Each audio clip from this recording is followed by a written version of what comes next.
Vamos continuar com a leitura e comentários do artigo A Importância do Diâmetro da Partícula da Ração na Carcinicultura, parte 2. Os autores são Leonardo Obaldo e Reiji Massuda, do The Oceanic Institute do Havaí, Estados Unidos,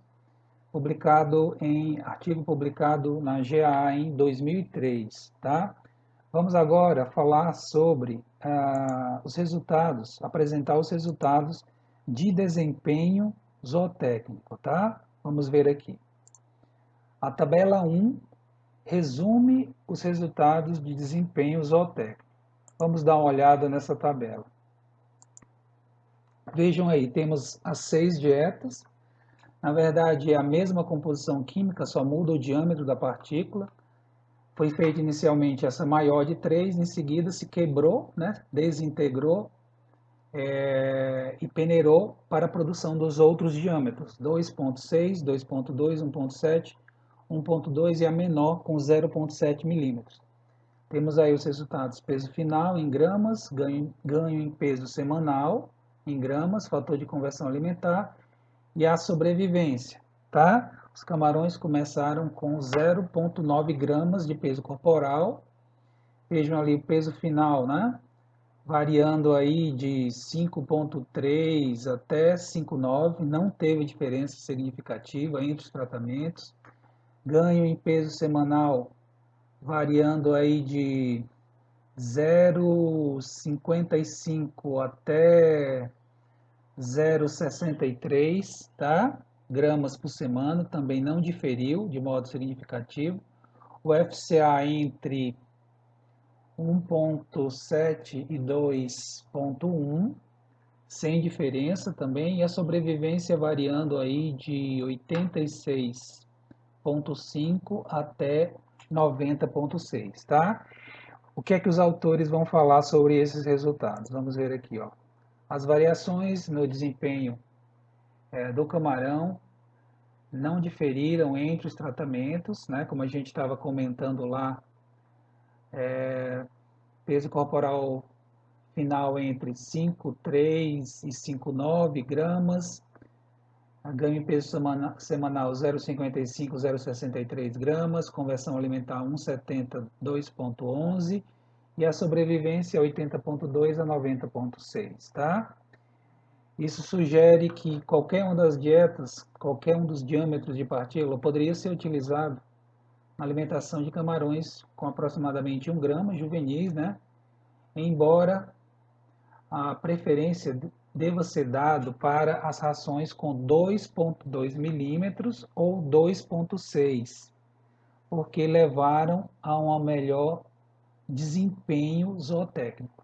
Embora não tenha havido significância estatística, tá? Do ponto de vista numérico, a gente conclui, como eles concluíram, que a de 2,2 milímetros, que é que está marcada ali, apresentou os melhores resultados, tá? Foi um dos maiores ganhos em peso e peso final, juntamente com a 2,6, tá? Foi, foi juntamente com a 2,6 os melhores FCAs e também as maiores sobrevivências. Então ficaria entre essas duas aí, 2,2 e 2,6.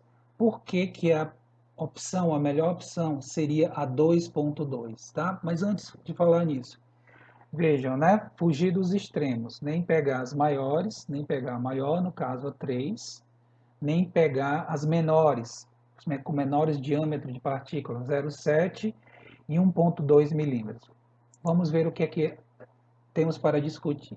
A de 2,2 milímetros é um meio termo entre maior lixiviação, menor diâmetro de partícula, tá? E maior desuniformidade do lote, maior diâmetro de partícula. Olhem que interessante. Não teve diferença significativa do ponto de vista estatístico. Entretanto, se você trabalhar com as rações de maior tamanho, você vai ter maior competição dentro dos tanques, né, do sistema de cultivo, que vai levar a uma maior desuniformidade do lote. E isso vai comprometer a lucratividade, a rentabilidade do negócio, tá? Por outro lado, se você trabalhar com as rações de menor diâmetro de partícula, 0,7, 1,2, né? Por um lado você ganha porque teria mais uniformidade de lote, competição menor. Por outro, você perde porque a taxa de lixiviação de matéria seca, de nutrientes para a água, seria maior, tá? Então essa faixa intermediária é aquela que você tem um meio termo entre uniformidade, esses dois fatores, uniformidade do lote e taxa de lixiviação, tá? Essa ração, por exemplo, de 2,2, você vai ter aí uma uniformidade maior de lote do que a de 3, até mesmo do que a de 2,6, e você vai ter uma lixiviação menor do que a de 0,7 e 1,2, tá? É por isso é a que está selecionada, né? A de 2,2. Poderia trabalhar com a de 2,6 milímetros também, né? Só que nesse caso, ela sendo maior, você teria um lote menos uniforme, porque o menor número de partículas desse diâmetro maior levaria a uma maior competição alimentar, a chamada obstrução alimentar, né? Em que um camarão impede o outro de se alimentar, seria mais observada, tá? Além disso, uma excessiva manipulação de um maior número de partículas alimentares pode reduzir o ganho em peso animal. Além da questão da lixiviação, né, da menor hidroestabilidade das rações menores, lembrar que todas aqui eram, exceto a número 3, a de 3 milímetros, né? Todas as demais eram desintegradas, né? Não eram nem micropeletizadas nem microextrusadas. Fez uma peletizada, quebrou nos diferentes diâmetros. Além do problema da maior lixiviação dessas rações de menor diâmetro, tá? Tinha o problema de como você tinha, nesse caso, um número maior de partículas, a atividade alimentar, a manipulação das partículas pelos animais aumentava. Quanto mais ele manipula, mais ele gasta energia na atividade alimentar, tá? Então, esse gasto maior de energia na manipulação, na ingestão do alimento, pode refletir negativamente no ganho em peso, tá? Então, é interessante fugir também dessa situação em que você tenha partículas tão pequenas que vai levar aí um desgaste, né? Um maior gasto energético do animal pela manipulação excessiva dessas partículas. O ideal seria fornecer um maior número de partículas micropeletizadas e não desintegradas, certo? Se você tiver a fábrica, né, tiver a tecnologia para produzir a ração, o micropellet, né, o micropellet, né, ou a ração granulada extrusada, micro também, microgranulada extrusada, você tem um produto bem mais interessante, de qualidade superior do que as rações desintegradas, porque você vai ter uma condição ideal, porque você vai conciliar a possibilidade de diminuir a competição alimentar entre os animais, que vai favorecer uma maior uniformidade do lote, um crescimento mais uniforme daquela população de camarões estocada no tanque. E além disso, esse micropellet, quando comparado a uma ração desintegrada de mesmo diâmetro de partícula, esse micropellet vai ter uma taxa de lixiviação menor, porque você não teve a quebra, né, da partícula, você não tem a exposição da parte interna da partícula à água, né? Não vai ter essa interação entre a parte interna, né, da partícula com a água. Com isso, a lixiviação vai ser menor. Portanto, a gente chega a concluir o seguinte, que o mais interessante teria sido a utilização de micropellets com diâmetro de partícula de 2 milímetros, tá? Você teria maior uniformidade de lote, por conta da menor competição pelo alimento, tá? Menor monopólio, né, das partículas, e além disso você teria uma menor taxa de lixiviação, consequentemente, menor desperdício de nutrientes para a água, nutrientes esses que contribuiriam com a nutrição do animal, com uma maior taxa de crescimento, certo? Com isso a gente termina a parte resultados e discussões, tá? Resultados e discussão. Vamos para o ponto 4, que são as conclusões do trabalho, tá? Vamos para o ponto 4, que são as conclusões do trabalho. Vamos ver aqui as conclusões. O tamanho da dieta vai influenciar o comportamento alimentar dos animais e essa atitude, né, esse comportamento de obstruir a atividade alimentar de outros, né? Nesse trabalho que foi realizado lá no Instituto Oceânico, a obstrução alimentar, esse comportamento de obstrução alimentar, estava associado aos pellets maiores, quando alguns dos indivíduos monopolizaram a dieta, como a gente já vem falando, tá?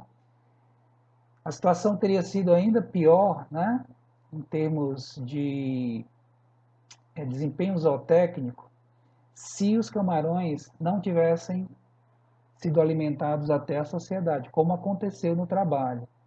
Esse comportamento de obstrução alimentar poderia ter resultado em problemas ainda mais sérios, né, com discrepâncias ainda maiores de tamanho corporal e até mesmo mortalidade, tá?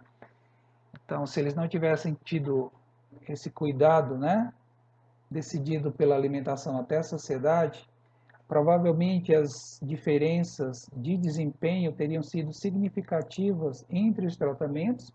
No caso, aquelas em que aqueles aquários com os pellets, né, de maior diâmetro, principalmente esse de 3, seria esperado até mortalidade, né, denunciando aí, mostrando claramente que havia aí uma forte competição entre os indivíduos pelas partículas alimentares, uma competição tão severa ao ponto de que aqueles que foram obstruídos, né, não tiveram acesso ao alimento, ficaram tão fracos que acabaram morrendo, certo? O que mais? Os estudos futuros realizados sobre o tema deveriam considerar um período experimental mais longo, com o objetivo de produzir camarões de peso comercial, pensando aí umas 15 gramas, tá? Para melhor compreender a importância do diâmetro da partícula da ração, né, na atividade e no comportamento alimentar dos camarões durante todo o ciclo de produção. Eles fizeram um experimento curto, né, de 8 semanas, levaram um camarão de 0,9 gramas até quase 6 gramas, certo? Aí eles estão sugerindo fazer um experimento, né, levar de 0,9 até 15 gramas, para confirmar, por exemplo, esses resultados, tá? Pronto, essas foram as conclusões. Vamos agora para as considerações finais, tá? O que a gente pode falar sobre esse trabalho? Primeiro, dietas micropeletizadas e microextrusadas são melhores que dietas desintegradas, de mesmo diâmetro de partícula, pela menor taxa de lixiviação para a água. Segundo ponto, um menor número de partículas alimentares, tá, de maior diâmetro, gera maior competição entre os indivíduos pelo alimento e, com isso, menor uniformidade no lote, o que é indesejado. E terceiro ponto, um maior número de partículas alimentares de menor diâmetro resulta em menor competição entre os indivíduos pelo alimento, né? E com isso, uma maior uniformidade no lote. Por outro lado, As partículas menores fazem com que os animais manipulem mais o alimento e gastem mais energia durante a atividade alimentar. Com isso, a taxa de crescimento corporal pode ser prejudicada. Portanto, o ideal seria fornecer aos animais um maior número de micropellets e microgrânulos extrusados com diâmetro de partícula intermediário, né?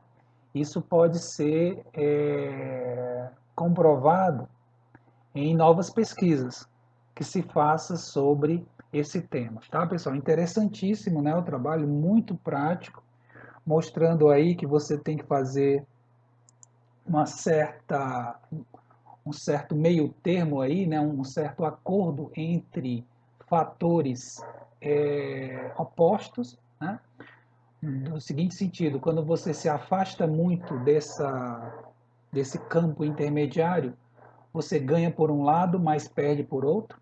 Da seguinte forma: se você começar a fornecer diâmetros de partícula alimentar muito pequenos, você ganha do ponto de vista da menor competição alimentar, mas você perde do ponto de vista da lixiviação, né? A não ser que você tenha uma tecnologia que seja capaz de fornecer micropartículas estáveis na água, né? Micropellets, tá? Rações microextrusadas de alta estabilidade na água. Por outro lado, se você começa a fornecer partículas com diâmetro maior, tá?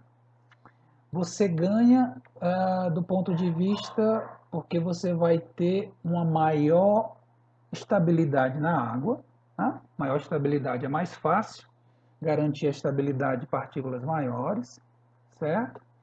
E você ganha também que a manipulação do animal vai ser menor durante a atividade alimentar, ele vai gastar menos energia durante a atividade alimentar, poupa energia para o crescimento. Por outro lado, você perde que essas partículas maiores, diâmetros maiores de partícula, a competição pelo alimento é maior, né? Isso vai levar a uma desuniformidade dentro do lote. Então você tem que buscar aí, né, algo entre esses dois extremos, um que você tenha simultaneamente, você tenha menor competição pelo alimento, que lhe dê maior uniformidade de lote, você tenha boa estabilidade na água e você não leve a tanta manipulação do animal durante a atividade alimentar, que ele não gaste tanta energia com isso, tá? Qual é a resposta para essa questão? Ou seja, qual é o diâmetro ideal de partícula? Vai depender da fase de vida do animal, né? E a resposta categórica, né, numérica, só as pesquisas podem dizer, tá? No caso do trabalho do Obaldo, né, e do Massuda, para essa fase de vida e nessas condições que eles trabalharam, né, ações uma peletizada e 5 desintegradas, o melhor resultado foi a 2,2 milímetros, tá? Levando aí de 0,9 a 5 quase 6 gramas. Só que isso vale para essa fase de vida, né, para as condições do experimento. Se você trabalhar com micropellet, você pode ter resultados diferentes, né?